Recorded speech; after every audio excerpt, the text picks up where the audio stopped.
तरक्की, क्योंकि देखें होता है क्या है कि बड़े शहर तो तरक्की कर जाते हैं, बड़े शहर में रहने वाले लोग तो ग्रोथ कर जाते हैं, निकल जाते हैं, लेकिन जो दूर दराज के इलाके होते हैं या इस तरह के जो इलाके होते हैं जहाँ का इंफ्रास्ट्रक्चर भी इतना अच्छा नहीं होता, वो लोग रह जाते हैं। उन्हें अवेयरनेस।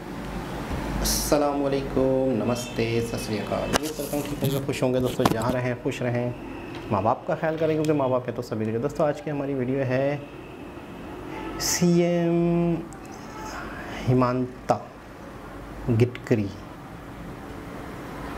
तो एनएमएफ न्यूज़ की वीडियो है, तो चलते हैं वीडियो की तरफ।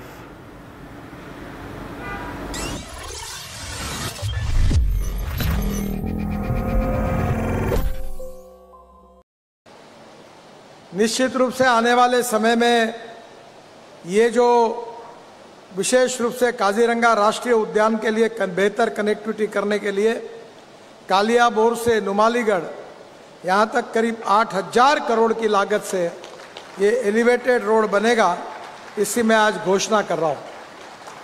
ये भी जनवरी में भूमि पूजन करने की कोशिश करेंगे, क्योंकि इसका डीपीआर बनाने के लिए भी मैंने एनएचआई को कहा है। इसके साथ साथ मैं आज सेंट्रल रोड फंड में आसाम के लिए 600 करोड़ रुपए का और कामों की मंजूरी देता हूं, और ब्रिजेस अरूबी और ब्रिजेस बनाने के लिए सेतु बंधन योजना में 200 करोड़ रुपए देने की भी घोषणा करता हूं। देश का पहला मल्टी मॉडल लॉजिस्टिक पार्क करने का सौभाग्य मुझे मिला। जब मैं शिपिंग मिनिस्टर था तब सोनवाल जी मुख्यमंत्री थे, और उस समय एक पेपर मिल बंद पड़ी हुई थी, और उसी जगह पर कुछ तो भी करिए ऐसा उन्होंने मुझे कहा। और पहली बार ये मल्टी मॉडल लॉजिस्टिक पार्क करीब जोगी धोपा में MMLP 6,000 करोड़ रुपए खर्चा करके लगभग आने वाले फरवरी तक पूरा होगा, और प्रधानमंत्री के हाथ से इसका हम उद्घाटन करेंगे, ऐसा विश्वास मैं आपको देता हूं। ये मल्टी मॉडल लॉजिस्टिक पार्क बनाने से 2 लाख युवाओं को रोजगार मिलेगा, और आसाम से एक्सपोर्ट और इंपोर्ट के लिए भी जलमार्ग का उपयोग होगा। मुझे विश्वास है कि अगर हम लोग रोड से जाते हैं तो 10 रुपये लगता है, रेलवे से जाते हैं तो 6 रुपये लगता है, और पानी से जाते हैं तो केवल 1 रुपया लगता है। और इसलिए मैं जब शिपिंग मिनिस्टर था, इनलैंड वाटरवेज का था, तो मैंने ब्रह्मपुत्रा का ड्रेजिंग पूरा किया। इतना ही नहीं तो बांग्लादेश के प्रधानमंत्री जी ने मुझे रिक्वेस्ट की थी कि बांग्लादेश में आकर वो भी करा दो, तो 250 किलोमीटर ब्रह्मपुत्रा में अंदर जाकर मैंने जो मुंगली पोर्ट है वहां तक ड्रेजिंग पूरा किया। बराक रिवर पर ड्रेजिंग पूरा किया। अनेक जगह रो पैक्स हमने चालू किया।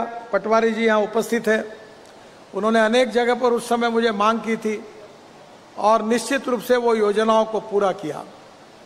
अब मेरा विश्वास है कि ये जो मल्टी मॉडल लॉजिस्टिक पार्क है ये बहुत महत्वपूर्ण है। आसाम में बाम्बू होता है। मुझे याद है कि हमारे चमचे जो होते बाम्बू से बनते थे, ये भी चाइना से आते थे। तो मैंने मजाक में कहा कि क्या हमारे देश में चमचों की भी कमी है। बाद में आसाम में अनेक फैक्ट्री शुरू हुई, और इंडिगो कंपनी को बुलाकर मैंने कहा, एयर एविएशन कंपनी को, उनके एमडी को, कि आप ये यूज़ करिए। अब सब एयरलाइंस बाम्बू से बनाए हुए चमचे और कांटे यूज़ कर रही है। आने वाले समय में निश्चित रूप से हमें बाम्बू को बढ़ाना है। नुमालीगढ़ में बाम्बू से इथेनॉल बन रहा है, और वहाँ के जो एमडी है वो हमारे नागपुर में MECL के एमडी थे। वो जब मुझे मिलने के लिए आए तो मैंने उनको सुझाव दिया कि आप बांग्लादेश को पेट्रोल और डीजल पाइपलाइन से भेजते हो, उस पेट्रोल में बाम्बू से बना हुआ 20% इथेनॉल डाल दो, ताकि बांग्लादेश को पेट्रोल भी सस्ता मिलेगा और प्रदूषण भी कम होगा, और आसाम के लाखों करोड़ों युवाओं को बाम्बू बेचने से और इथेनॉल बनाने से रोजगार मिलेगा। मुझे खुशी है कि आज अगरबत्ती की काड़ियाँ जो स्पेसिफिक बाम्बू है वो आसाम में नॉर्थ ईस्ट में होता है। और मैंने आज मुख्यमंत्री जी को कहा है कि केवल काड़ियाँ बनाने की इंडस्ट्री आप यहाँ डालिए, त्रिपुरा, अरुणाचल, मेघालय, मणिपुर, आसाम और पूरे देश में भेजिए। 6000 करोड़ की रिक्वायरमेंट है, तो निश्चित रूप से ये भी काम जो आसाम के युवाओं को रोजगार मिलने के लिए निश्चित रूप से इसका उपयोग होगा। मुझे खुशी है कि जोगीघोपा ये जो मल्टी मॉडल पार्क है ये निश्चित रूप से नॉर्थ ईस्ट के विकास में एक ऐतिहासिक और रिवोल्यूशनरी ऐसा कदम है और इससे हमारे यहाँ से आयात निर्यात, इंपोर्ट एक्सपोर्ट बड़े प्रमाण पर बढ़ेगा। और एक मेरी प्रार्थना है आदरणीय मुख्यमंत्री जी से कि मैं अल्टरनेटिव फ्यूल पर बहुत काम करता हूँ। 2004 से कोशिश करते रहता हूँ कि पेट्रोल डीजल का पर्याय मिले और मुझे खुशी है कि आज सब बातों को सिद्ध हुआ है। मेरे पास हाइड्रोजन पर चलने वाली गाड़ी है जिसका नाम है मिराई। जापान में टोयोटा की गाड़ी है, मिराई का अर्थ होता है फ्यूचर। मैंने आज मुख्यमंत्री जी को कहा कि ब्लैक हाइड्रोजन, ब्राउन हाइड्रोजन और ग्रीन हाइड्रोजन, तो ग्रीन हाइड्रोजन का निर्माण करने में नॉर्थ ईस्ट और आसाम ने आगे आना चाहिए और ये हाइड्रोजन से फैक्ट्री इंडस्ट्री चलेगी, ट्रक चलेंगी, बसेस चलेंगी, हवाई जहाज चलेंगे, वो दिन अब दूर नहीं है। और हमारा देश ऊर्जा को आयात करने वाला है, हमारा देश ऊर्जा को निर्यात करने वाला देश बने, ये बात मैंने उनको कही। ये कठिन है पर असंभव नहीं है। मेरे पास टोयोटा की इनोवा गाड़ी है जो 100% फ्लेक्स इंजन पे चलती है, 100% बायो इथेनॉल पर चलती है और अभी सुजुकी और बाकी भी गाड़ियाँ फ्लेक्स इंजन की आ रही है।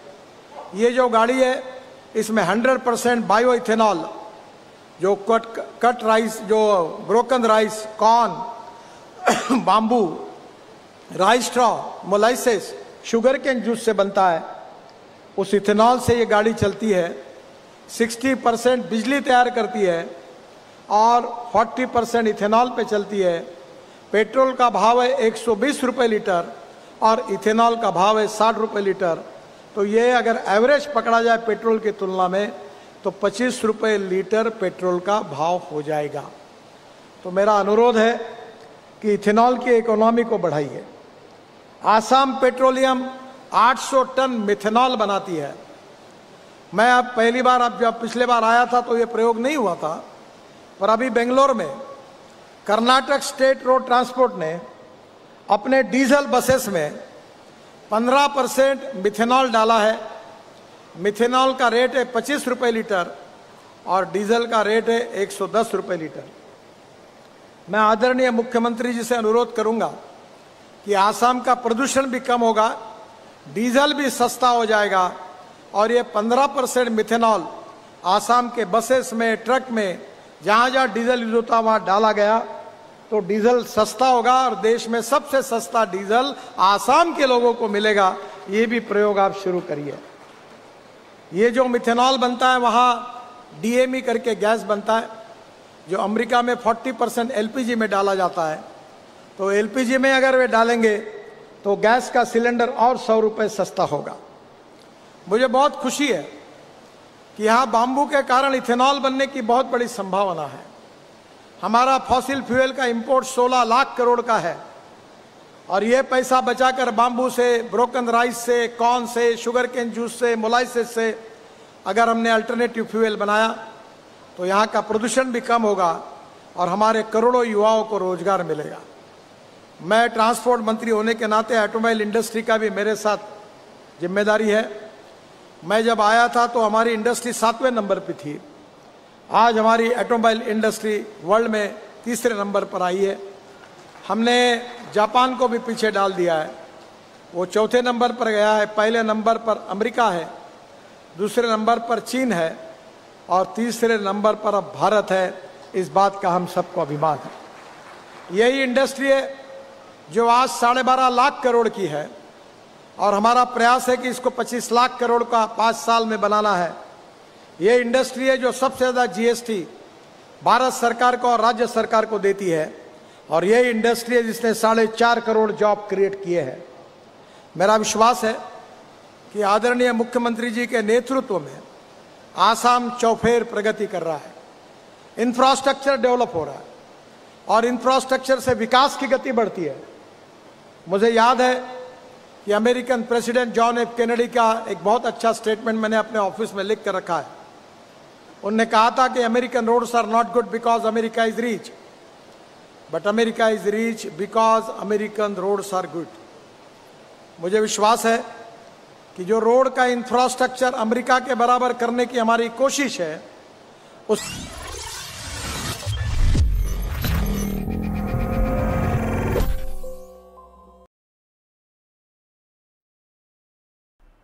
जी जनाब, नितिन गडकरी जी की वीडियो से, इनकी बातों से यकीन करें बहुत कुछ सीखने को मिलता है, बहुत कुछ पता चलता है, बहुत कुछ करने का दिल करता है, बहुत कुछ लोगों को बताने का दिल करता है कि काश हमारे कंट्री में भी इस तरह की चीज़ें हो रही होती, इस तरह की बातें हो रही होती, इस तरह की अवेयरनेस लोगों को होती। बहुत विजनरी बंदा, बहुत विजनरी, बहुत आगे की सोचना, बहुत ही दूर की सोचना, भलाई, लोगों की भलाई और ख़ास तौर पे इंडस्ट्रियल और बड़े बड़े सरमायाकारों की नहीं, निचले तबके की भलाई का फोकस है इनका। आज मुझे ये भी पता चला कि बम्बू से भी इथेनॉल बन सकता है, मिथेनॉल भी बन रहा है। अच्छा, ये वो लोग हैं जो कि इलाके को देख के, वहाँ की सहूलतों को देख के, वहाँ का इंफ्रास्ट्रक्चर को, वहाँ की जो कुदरती वसाइल हैं उनको देख के वहाँ के हवाले से सोच सकते हैं, वहाँ के हवाले से बात करते हैं, वहाँ के लोगों को गाइड करते हैं, वहाँ के लोगों को सपोर्ट करते हैं। अच्छा, ये देखें, एक बंदा हो, आम बंदा हो, जिसके जेब भी खाली हो, वो जितनी भी बातें करे, लोगों को समझाए, उससे तो कोई रिजल्ट नहीं आना। ये वो लोग हैं कि अगर वहाँ के लोग थोड़ी सी हिम्मत करें तो फिर ये लोग सपोर्ट करने को तैयार हैं, फिर ये लोग बाकायदा फैक्ट्रियाँ लगा के देने को तैयार हैं, इंफ्रास्ट्रक्चर बना के देने को तैयार हैं, ताकि यहाँ के लोगों को रोज़गार मिले, यहाँ के लोग अपनी ही चीज़ों से। यानी मुझे ऐसा लग रहा है कि ये शायद आसाम की वीडियो होगी, आसाम में कहीं गए होंगे ये, और वहाँ पर जो ज़्यादातर जो बाम्बू का जो वो है बिज़नेस है, या वहाँ पे जो खेती है वो होती होगी, और भी बहुत सारी जंगलात हैं वहाँ पे, बहुत ही ज़्यादा ग्रीनरी है आसाम में, नागालैंड में, मिज़ोरम में, इस तरह की 7 सिस्टर्स हैं मेरे ख्याल में, शायद बारिशें बहुत होती हैं वहाँ पे। तो कहीं ना कहीं वहाँ के लोगों को, अच्छा डीज़ल वहाँ कम हो जाएगा, वहाँ पे डीज़ल के प्राइस कम हो जाएंगे। इन इलाकों में डीज़ल पहुँचना ही या पेट्रोल पहुँचने के ही वजह से प्राइस बढ़ जाते हैं मेरे ख्याल में शायद, क्योंकि जो दूर दराज इलाके होते हैं तो जितनी कॉस्ट बनती है, जितनी कॉस्ट लगती है तो चीज़ और महंगी हो जाती है। तो मैं समझता हूँ कि यार बहुत बड़ी बात है, बहुत बड़ी बात है कि ऐसे लोगों को अवेयरनेस देना, ऐसे लोगों के, ऐसे इलाकों के लोगों की भी तरक्की। क्योंकि देखें, होता क्या है कि बड़े शहर तो तरक्की कर जाते हैं, बड़े शहर में रहने वाले लोग तो ग्रोथ कर जाते हैं, निकल जाते हैं, लेकिन जो दूर दराज के इलाके होते हैं या इस तरह के जो इलाके होते हैं जहाँ का इंफ्रास्ट्रक्चर भी इतना अच्छा नहीं होता, वो लोग रह जाते हैं, उन्हें अवेयरनेस नहीं होती।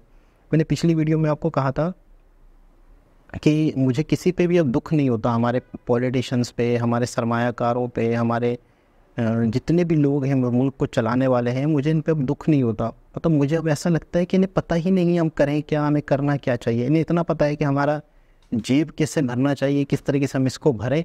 मैं कहता हूँ आपका जेब भी भरेगा, आपका जेब भी भरेगा, लेकिन आप मुल्क के लिए भी बहुत कुछ कर सकते हो। सिर्फ एक साइन करके, सिर्फ लोगों को इजाज़त दे के, आपकी ज़ात पे कोई फ़र्क ही नहीं पड़ेगा, लोग खुद ही कुछ कर लेंगे, लेकिन आप उनको इजाज़त दो। इतनी ज़मीनें हमारे यहाँ खाली पड़ी हुई है। कल परसों मैं सुन रहा था, एक बंदा कह रहा था 70% पाकिस्तान का एरिया खाली पड़ा हुआ है। आप उन पे लोगों को चीज़ें करने की इजाज़त दो, वहाँ पर सोलर की इजाज़त दो, आप उनको बहुत ही कम दामों पे ज़मीनें दे दो कि आप ये जो करते हो करो, खेती करते हो करो, आप फिर ये ज़मीनें हम फ्री ऑफ कॉस्ट दे रहे हैं। उनको बाकायदा लोन की शक्ल में, आसान लोन की शक्ल में कुछ दे दो कि यार वो सोलर से बिजली बनाए, फिर उस बिजली को आप लोगों को दो। लोगों के यहाँ बिजली नहीं है, बिजली चली जाती है, लाइट नहीं है, एनर्जी नहीं है, वो पानी जो है, समंदर के पानी को मीठा किया जा सकता है, फ़िल्टर किया जा सकता है, उसके प्लांट लगा के लोगों को दिए जा सकते हैं। सो किस तरह बहुत कुछ हो सकता है। मुझे ऐसा लगता है हमारे यहाँ लोगों को पता ही नहीं है कि यार हम ये भी करें। मुझे ऐसा लगता है, मैं सही हूँ या गलत हूँ वो तो एक बात की बात है। मुझे ऐसा लगता है हमें अच्छे तरीके से अवेयरनेस ही नहीं है। और नितिन गडकरी जी को देख के ऐसा लगता है कि यार इस तरह के अगर लोग होते हैं या इस तरह के लोगों के लोग सुनते, इस तरह के लोग अगर पाकिस्तान में होते और वो अपनी बात करते तो ऐसे बातें मीडिया कवरेज देता है, लोग सुनते हैं, इंटरव्यूज़ होते हैं। एक आम बंदा अगर जितना भी चीखता है तो उसकी इतनी नहीं सुनी जाती। अगर मिनिस्टर लेवल पे कोई बंदा बात करता है तो उसकी बात में वज़न होता है, और अगर मिनिस्टर लेवल का बंदा ये बातें करे तो मैं कहता हूँ बहुत बड़ी बात है। इसको एक तरह से बूस्टअप मिलता है, लोगों तक ये बात जाती है, लोगों की आंखें खुलती है कि यार कोई आम बंदा नहीं है जो ये बात कर रहा है। और अमेरिका के रोडों वाली मिसाल तकरीबन हर वीडियोस में देते हैं, क्योंकि हर जगह हर दफ़ा हम तो चलो पुराने लोग हैं जो भी वीडियोस देख रहे हैं, लेकिन ये तो नई नई जगहों पे जाते हैं ना, तो वहाँ पर उनको मिसाल देना ज़रूरी होता है। हमें लगता है कि यार वही बात दोबारा कर रहे हैं, लेकिन आगे लोग तो पब्लिक तो चेंज है। तो बहुत अच्छा लगता है इनकी वीडियो देख के, बहुत मोटिवेशन मिलती है, बहुत खुशी मिलती है, बहुत कुछ सीखने को मिलता है। दोबारा किसी और वीडियो के साथ आपसे मुलाकात होगी, जब तक के लिए अल्लाह हाफ़िज़।